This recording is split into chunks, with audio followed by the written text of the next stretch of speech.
นี่คืองานเลี้ยงผมไม่เลี้ยงของงานลุงพี่หมอบ้านโคกสะอาดตะวันอากาศกุ้งเมียผู้ใหญ่ขโมยบ้านโคกสะอาดได้มาเนี่ยตอนบ่ายบ่ายหน้าบ้านข้ามาชมหน้ามาให้เบิ่งเรื่องจริงภาคจอไม่เรื่องกุ้งพี่หมอเลย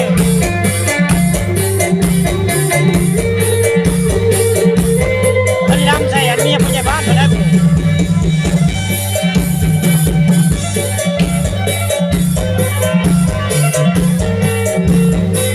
ทำบนนั้นเครื่องสิให้พันทักเสียงให้แม่ลำนี่เลย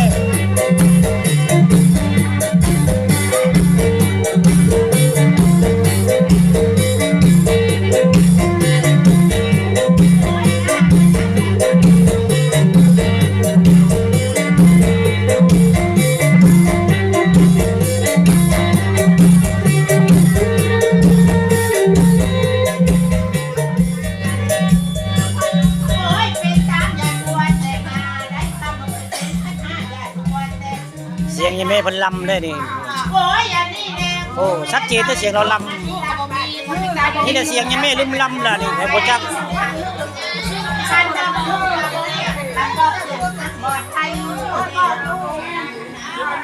ให้เจ้าว่าจะเลี้ยงคนพร้อมขนมคนไข่ขนมครบที่ห้ามีที่ห้าเจ้าไม่กินห้าหอมคงเป็นเหว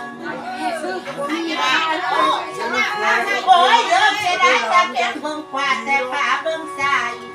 และทำมองนี้แต่เนี่ยบอกเต็มตั้งแต่ปลายและทำเงินดอกไม้การก้อนไปนำลมโอ้ยมันจะเป็นสร้างประตูที่ได้ปลาเด้พญาขมูลพญาเสียลายพญาขมูลละมีอันผัวก็จะถึกคุ้มเลยยังแม่คุ้มเลยเนี่ยยังแม่ลืมพันลำเลยม้วนจะได้เราลำมันเสียงลำเราผม